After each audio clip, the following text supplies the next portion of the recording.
ではこれより感謝以外の方からご質問をいただきたいと思います。ご質問を希望される方は Japonya'da, dev bir tanıtım alanında, 2 katlı bir konut yüksekliğinde, 4K çözünürlükte 3 boyutlu bir kedi videosu yayınlandı. 質問は2問ずつ簡潔 Görüntüler hem kedi severlerin hem de teknoloji severlerin dikkatini çekince, sosyal medyada ilgi uyandırdı. Kedi bazen yoldan geçenlere bakıyor, bazen gökyüzünü seyrediyor, bazen de hırlayıp, miyavlıyor. Ayrıca, gece saatlerinde esniyor, mırıldanıyor ve uykuya dalıyor. Kedinin gösterildiği ekran, Cross Shinjuku Vision olarak adlandırılıyor.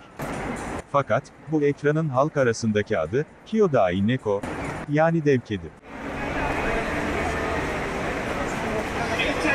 スーパースマーセール夏の旅行がこの価格いいホテルがお得ホテルディナーなどの特典付き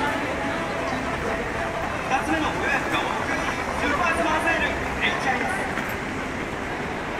さて今夜私がいただくのは帰りながら注文したラーメンですバス待ちですか？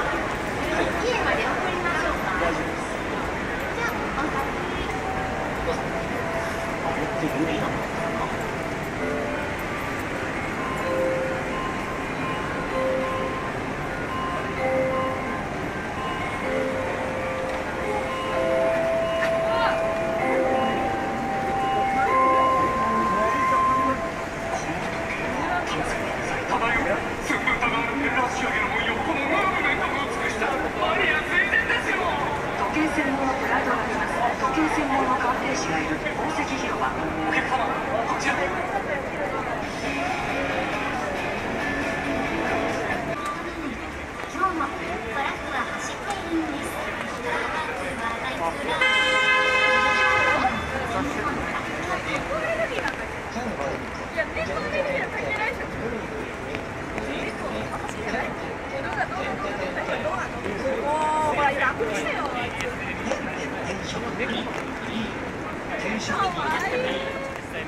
Daha fazla haber ve özel içerikler için, Erkin Ses'e abone olun, bildirim zilini açın ve sosyal medyada takip edin.